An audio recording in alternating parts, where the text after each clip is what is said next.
Hello and welcome everyone. So today we are here to talk about probably the next big sensation in tennis, Joao Fonseca. So we have talked about Alcaraz, we have talked about Sinner a lot, but now we see a new name. And frankly speaking, I hadn't seen much of this player prior to yesterday.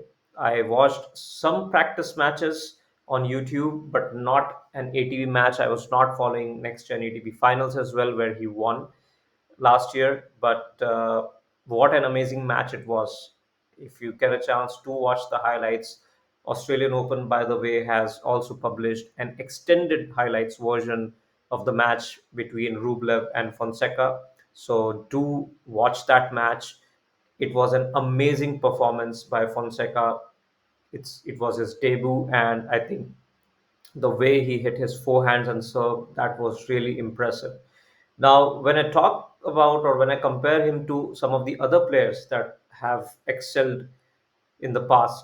So I remember when I first watched Djokovic play in 2006 French Open against Nadal. Now that was a coincidence. I was watching basically Nadal's match, and I did not know who Djokovic was at that point of time. But the way he played, the inside-out forehand, the off forehand that Djokovic was hitting, that really impressed me. And I thought, even though the scoreline looked pretty one-sided and Djokovic had those injury issues every now and then, but I still knew and I thought that he has the potential. Maybe someday he would be a big player. Similar things come to mind when I see Fonseca. Now, he has got a lot of strengths. We'll talk about that, but let's first of all get to know the basics, right? So, as you know, Fonseca has two key strengths. Number one is the forehand, and number two is the serve. Now, these two strengths will fare him really well on fast surfaces. Okay, as you can see, this is a screenshot from yesterday's match. If you give him a shot, if you give him a ball that is mid court, it's not too deep, then he can do anything with that. He can run around his backhand, take it to the forehand, and he has got good forehands on both sides. So he can also hit a cross court as well as he can hit a down the line or up the line forehand, and he can hit it with a lot of power. I think he hit the fastest forehand of the Australian Open yesterday. And the serve, as you all saw, both the first and the second serve are huge. And there was a stat mentioned yesterday during the match that his second serve averages around 20 to 25 kilometers per hour more than the other top 10 players. Now, that just shows you at the age of 18, and I'm not kidding, he's just 18 years old. At this age, this is the speed that he has on his serve, both first and second serve, and the forehand and the backhand, and the movement that he's able to do given his age, plus the volleys. He was able to hit few volleys, and those were good enough, solid volleys. And one more advantage which I observed was his ability to take risks.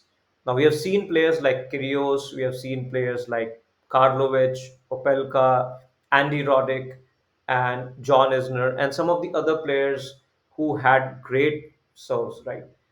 And even if they played a little bit of good tennis on their day, they could beat or upset anyone. Similar, I think, is the case with this guy, but I just want to clarify that he just doesn't have the serve, but he also has all the other shots. So he's a complete player and he's pretty young, so he's gonna improve on few more of the shots that we'll see in a while. But I think the key strengths would be the serve, the forehand, and the risk-taking ability that would give him or create more opportunities for him in the near future. Same with the backhand. We saw great backhands yesterday. Again, both cross court and down the line. Again, a very important thing to have, because when he has to beat Alcaraz and Sinner for Grand Slams, so considering that he cannot have any weakness in his game, right? And he doesn't look to have one. Although I feel that maybe he needs more variety in his game, because this sort of game will help him on quicker surfaces. But on clay or slow hard courts, or when he's not having a good day and maybe he's missing few shots, right? At that point of time, he would have to restrain and probably play baseline tennis. And for that, he need to be more consistent. So maybe that is something that he should be putting more effort as he, plays along. So, as I mentioned, 18 years of age, 2024 Next Gen ATP Finals champion, was ranked 112th at the beginning of Australian Open. I'm sure he'll be in top 50, top 20 this year, definitely, if he continues to play well. He's from Brazil. And talk about the key strengths and factors: huge first 10, second serve, huge forehand, good backhand. Okay, volleying skills are also there. High risk and high reward strategy. Now, this is something which we have seen in someone like Kyrgios, for example. When he misses his first serve, sometimes he goes for a huge second serve. It pays off sometimes. Sometimes he results in double fault, but still, it just shows that Fonseca is, you know, ready to take risks. And against Alcaraz and Sinner, he would have to do that to create more chances, right? Now, some of the other improvement possibilities that we already discussed. One is the slice. I saw maybe one or two slices, but not more than that in yesterday's match. Then movement. Movement was good. Actually, he was moving from side to side pretty well. He was defending well, but maybe a bit more improvement in that regard if he has to compete with Alcaraz and Sinner. And I'm just giving you a frame of reference every now and then, because that's what he has to do if he has to win Grand Slams, right? So slicing, movement, drop shots. We know Sinner and Alcaraz, they are so good at making drop shots. That is also important, and that would help Fonseca even more, because he has got so much power. So it would create great disguise if he uses drop shots every now and then.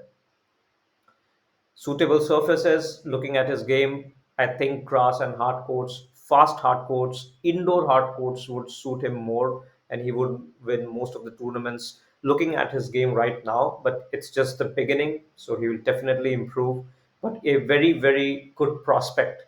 And I know we have seen the big four, and maybe this is the next gen's big three era, where we see Alcaraz, Sinner, and Fonseca. Now, talking about his comparison to Alcaraz and Sinner, as I mentioned, Alcaraz and Sinner have more variety at this point of time, and they have more experience. They have won at the biggest stages of the tournament. They have played against some of the best players all time. They have played against Federer, Djokovic, Nadal. So, and they have played well on all surfaces because of the variety that they have in their game. And they are so consistent. In every tournament, you would see Alcaraz and Sinner performing well. Now, can Fonseca do that at this stage of his career? I think maybe not. He is just too young.